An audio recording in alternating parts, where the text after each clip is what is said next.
اللہ کے نام سے شروع جو نہایت مہربان رحم والا۔ سیدنا صدیق اکبر کے جد اشعار پیش کروں گا۔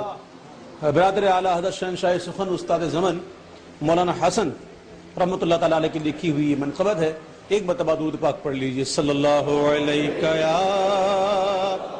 رسول اللہ، سلم علیک یا بیاں ہو کس زبان سے مرتبہ صدیق اکبر کا، بیاں ہو کس زبان سے مرتبہ صدیق اکبر کا، کہ ہے یار غار محبوب خدا صدیق اکبر کا، ہے یار غار محبوب خدا صدیق اکبر کا۔ اما بعد فاعوذ باللہ من الشیطان الرجیم، بسم اللہ الرحمن الرحیم۔ والذی جاء بالصدق وصدق به اولئک هم المتقون۔ وقال فی مقام آخر ان اللہ وملائکتہ یصلون علی النبی یا ایھا الذین آمنوا صلوا علیہ وسلموا تسلیما۔ درود پاک محبت سے پڑھ لیجیے۔ اللہم صلی علی سیدنا و مولانا محمد معدن الجود والکرم وعلی آلہ واصحابہ وبارک وسلم یا سلام۔ صدق اللہ العظیم و صدق رسولہ النبی الکریم الامین الرؤوف الرحیم۔ میرے نہایت واجب الاحترام لائق کے صد احترام میرے بزرگوں، نوجوان ساتھیوں، السلام علیکم ورحمۃ اللہ وبرکاتہ۔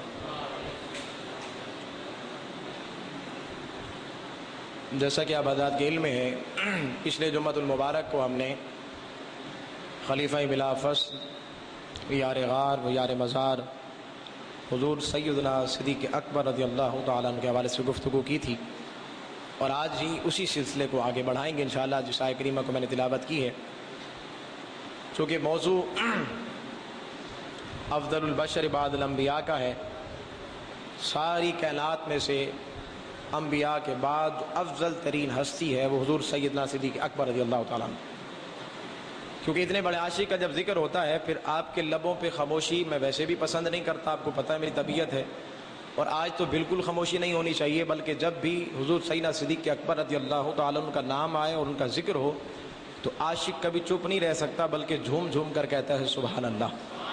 تو یہ آواز بلند رہنی چاہیے، اور سنیں کہ جب سیدنا صدیق اکبر رضی اللہ تعالیٰ عنہ کی محبت دل میں آ جاتی ہے، اور جب دل میں حضور سیدنا صدیق اکبر کی محبت آتی ہے تو اس کے بعد ہی میرے حضور کی محبت نصیب ہوتی ہے۔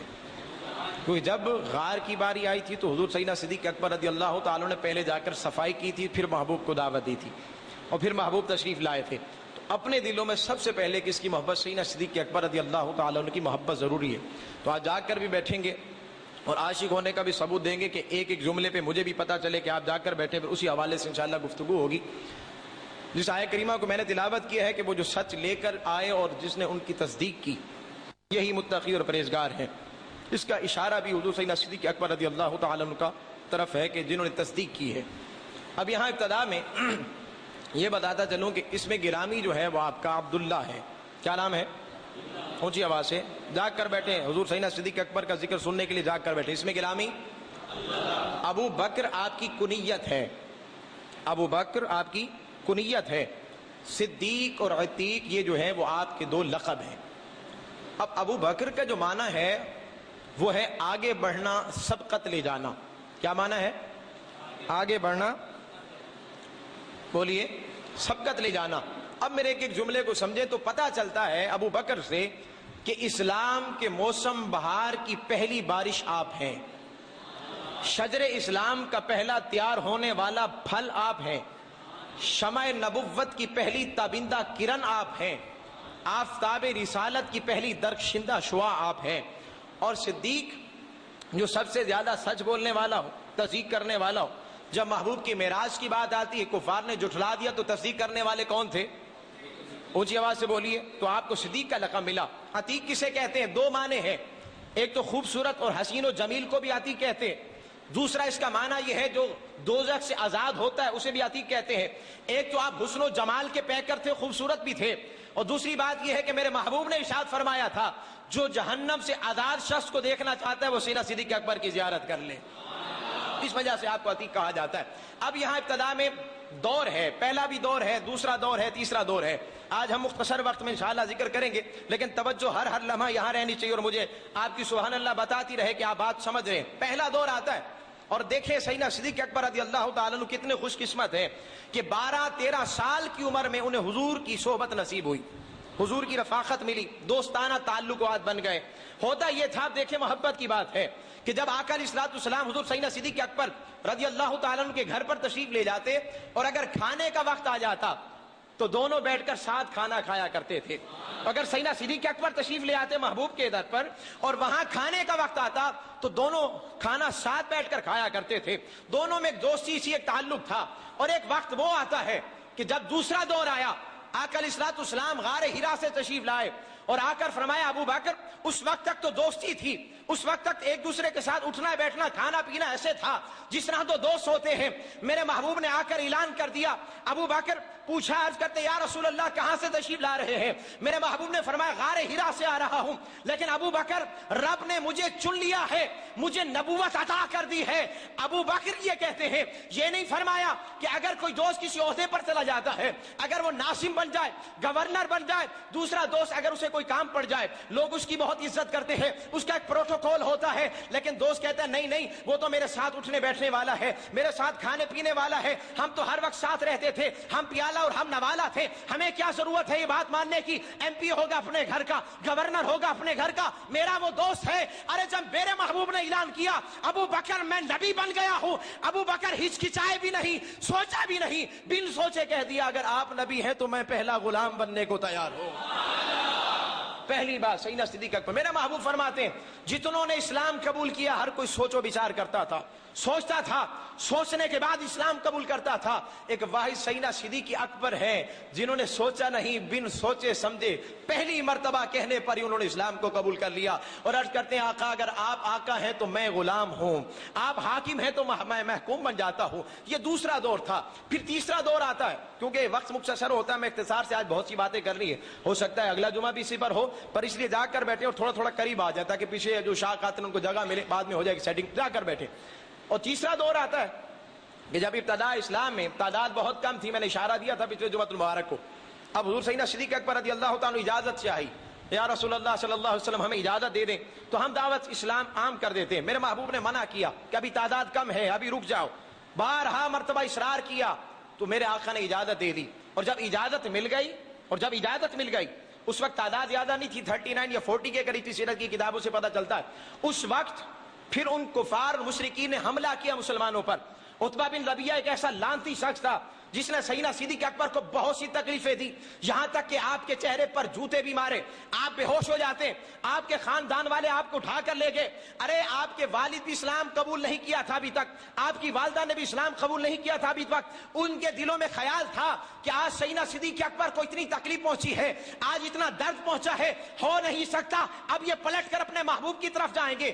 ارے سارے گھر والے پریشان بیٹھے ہیں, باپ بھی پریشان ہے, ماں بھی پریشان ہے, تاکہ بچے کو ہوش آ جائے, سیدنا صدیق اکبر کو ہوش آ جائے. ماں کے لیے کتنا, کوئی جتنی عمر کو پہنچ جائے ان کے لیے وہ چھوٹا ہی ہوتا ہے, اور انتظار ہوتا ہے تاکہ میرا بچہ ہوش میں آئے, مجھ سے کچھ مانگے, میں اپنے بیٹے کو دوں, میرا بیٹا مجھ سے کوئی سوال کرے. ارے سارا خاندان انتظار کرتا رہا کہ تاکہ ہوش میں آ کر پہلے باپ کو پکاریں گے یا اپنی ماں کا نام لیں گے. جب انسان کبھی تکلیف میں ہوتا ہے یا باپ کو پکارتا ہے یا اپنی ماں کو یاد کرتا ہے, لیکن قربان جاؤں سیدنا صدیق اکبر کی عظمت پر آپ کو ہوش آتا ہے, ماں آگے بڑھتی ہے, سیدنا صدیق اکبر بولو بیٹا کیا بات ہے, تم کیا چاہتے ہو, کچھ چیز کی طلب ہے, کچھ کھانا چاہتے ہو, تمہاری طبیعت کیسے ہے. کوئی جواب نہیں آتا. عاشقو سیدنا صدیق اکبر کے ہونٹ ہلتے ہیں, ایک ہی آواز آتی ہے, اماں پہلے یہ بتاؤ میرے یار کا کیا حال ہے. یہ تکلیفیں,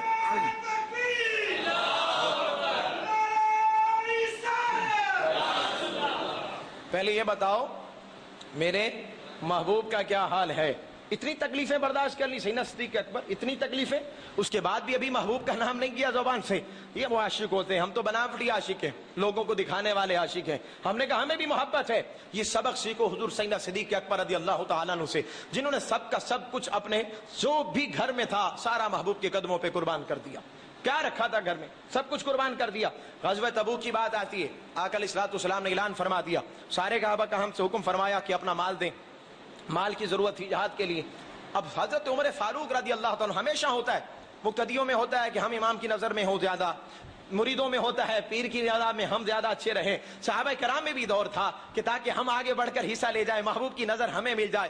حضرت عمر فاروق رضی اللہ تعالیٰ عنہ کے دل میں خیال آیا کہ ہر وقت تو اس مجھ سے آگے سبقت لے جاتے ہیں، آگے بڑھ جاتے ہیں، آج ایک وقت آیا ہے مال دینے کا. آج عمر اتنا مال دیں گے کہ سیدنا صدیق اکبر رضی اللہ تعالیٰ عنہ سے سبقت لے جائیں گے. معاذ اللہ یہ کوئی بوجھ نہیں تھا، معاذ اللہ کوئی حسد نہیں تھا، معاذ اللہ کوئی مقابلہ نہیں تھا، بس خواہش ہوتی تھی کہ تاکہ محبوب کی نظر میں ہمارا پہلا نام آ جائے، تاکہ محبوب ہماری طرف سب کے لیے برابر تھی. ہر کسی کا اپنا مقام ہے. حضرت عمر تو وہ ہیں جو مراد رسول ہیں، سارے صحابہ مرید ہیں، پر حضرت عمر ہیں وہ مراد رسول ہیں جنہیں میرے محبوب نے دعاؤں میں مانگا ہے. وقت آئے گا انشاءاللہ، وقت آئے گا جب حضرت عمر فاروق رضی اللہ تعالیٰ اس پر بھی گفتگو کریں گے، لیکن کسی کے ذہن میں خیال نہ، اس لیے میں نے اس کو وضاحت کر دی ہے. دل میں خیال آیا تاکہ میں آج سبقت لے جاؤں، آگے بڑھوں. سارا مال لے کر محبوب کی بارگاہ میں پہنچے. اب انتظار تھا تو ایک ہستی کا انتظار تھا، حضور سیدنا صدیق اکبر کا انتظار ہو رہا تھا کہ آج ہمارا یار ہمارے لیے کیا لاتا ہے. عمر کیا لائے ہو؟ عرض کرتے ہیں یا رسول اللہ صلی اللہ علیہ وسلم، گھر کا آدھا مال میں نے آپ کے قدموں پہ نچھاور کر دیا ہے، آدھا مال گھر والوں کے لیے چھوڑ کر آیا ہوں. یہاں تک تو بات ٹھیک تھی، وہ دل میں خیال کرتے تھے کہ آج میں نے آدھا مال جو محبوب کی بارگاہ میں قربان کر دیا ہے، بہت بڑی قربانی دے دی ہے، بہت بڑی قربانی دے دی ہے. انتظار تھا تو افضل البشر بعد الانبیاء کا کہ سیدنا صدیق اکبر بھی آئے، ان سے پوچھا جائے وہ کیا لائے ہیں. جب سیدنا صدیق اکبر رضی اللہ تعالیٰ عنہ تشریف لاتے ہیں، میرے محبوب نے پوچھا سیدنا صدیق اکبر تم کیا لائے ہو؟ عرض کرتے ہیں یا رسول اللہ صلی اللہ علیہ وسلم، میں گھر کا سارا مال میں نے آپ کے قدموں پہ رکھ دیا ہے. یہاں تک کہ آنے سے پہلے میں نے اپنے دیواروں پر ہاتھ پھیرا تاکہ کوئی سوئی بھی باقی نہ رہ جائے، کوئی سوئی بھی نہ رہ جائے گھر کے اندر، کیونکہ آپ کا حکم تھا کہ مال دے دو. میں نے سارا کا سارا مال آپ کے قدموں میں رکھ دیا ہے. میرے محبوب نے پوچھا سیدنا صدیق اکبر، عمر آدھا مال گھر کے لیے چھوڑ کر آئے ہیں، تم نے گھر والوں کے لیے کچھ نہیں چھوڑا، سارا مال لے کر آئے ہو، گھر والوں کے لیے کیا چھوڑ کر آئے ہو؟ اللہ وہ عقیدہ ہمیں بھی دے دے. سیدنا صدیق اکبر عرض کرتے ہیں یا رسول اللہ صلی اللہ علیہ وسلم، میں اپنے گھر والوں کے لیے اللہ اور اس کے رسول کو چھوڑ کر آیا ہوں. اس لیے کہ اس وقت یہ عقیدہ نہیں تھا کہ یا رسول اللہ پکارنا شرک ہوتا ہے. یہ صحابہ کرام کا عقیدہ تھا کہ جہاں اللہ کی بات آتی وہ محبوب کی بات آتی. کیا فرمایا تھا کہ میں اللہ اور اس کے، اونچی آواز سے بولیے، یہی جملے ہیں نا اپنے علماء سے بارہا مرتبہ سنا ہو، میں اللہ اور اس کے رسول کو چھوڑ کر آیا ہوں. اب بے شمار حدیثیں بھری ہیں، میں نے پچھلی دفعہ بتایا تھا 316 حدیثیں ہیں. کتنی؟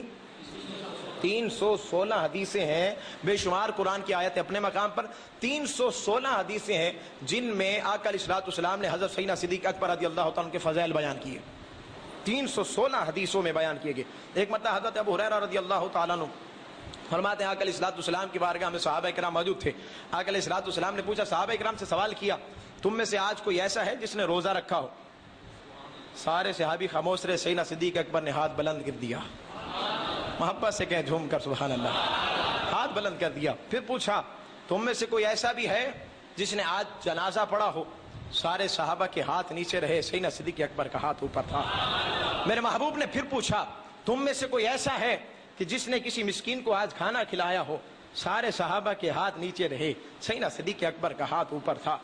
پھر میرے محبوب نے پوچھا، یہ سارے سوال کیے جا رہے ہیں، صحابہ کرام کی سنگت ہے، صحابہ کرام کے سامنے یہ سوال کیے جا رہے ہیں. پھر آقا علیہ الصلوۃ والسلام نے پوچھا کوئی تم میں سے ایسا بھی ہے جس نے آج کسی مریض کی عیادت کے لیے گیا ہو، مریض کو دیکھنے کے لیے گیا ہو؟ سارے صحابہ کرام کے ہاتھ نیچے رہے، سیدنا صدیق اکبر کا ہاتھ اوپر تھا. اب یہاں دو روایتیں ملتی ہیں. ایک تو فرمایا میرے محبوب نے کہ جو جنتی کو دیکھنا چاہتا ہے وہ سیدنا صدیق اکبر کو دیکھ لے، اس لیے آپ کو عتیق کہا جاتا ہے. دوسرا یہ بات کہتے ہیں کہ محبوب نے فرمایا کہ تجھ پر جنت واجب ہو گئی. تو یہ مقام، یہ فضیلت ہر صحابی کی اپنی اپنی فضیلت ہے. وقت آنے پر انشاءاللہ تمام خلفاء، دیگر صحابہ، وقت آتا رہے گا انشاءاللہ موضوع کی مناسبت سے میں بشرط زندگی تو عرض کرتا رہوں گا، لیکن چونکہ آج موضوع ہے، آؤ یہاں ایک اور بات عقیدے کی بھی دینا چاہتا ہوں، سیدنا صدیق اکبر کی عظمت کی بھی بات کرنا چاہتا ہوں. پر یہ جملے جو ہیں وہ جھوم کر سننے والے جملے ہیں. بخاری شریف کی حدیث ہے، آپ نے بارہا مرتبہ سنا ہوگا. آقا علیہ الصلوۃ والسلام احد پہاڑ پر تشریف لے گئے. ایک مرتبہ احد پہاڑ پر ایسا لگا جیسے زلزلہ آ گیا. جیسے حرکت میں آ گیا. لیکن میں اب دیکھنا چاہتا ہوں دل کے کانوں سے سننے والوں, مجھے جواب چاہیے. بعض علماء نے کہا ایسا لگا جیسے زلزلہ آ گیا ہو, پر اہل محبت کی باتیں کچھ اور ہوتی ہیں. اہل محبت کہتے ہیں کہ جب آقا علیہ الصلوۃ والسلام احد پہاڑ پر تشریف لے جاتے ہیں, احد پہاڑ محبوب کے قدموں کے بوسے لے کر اپنے اوپر وجد کرتا ہے اور ناچنے لگ جاتا ہے. آج محبوب تشریف لے آئے ہیں.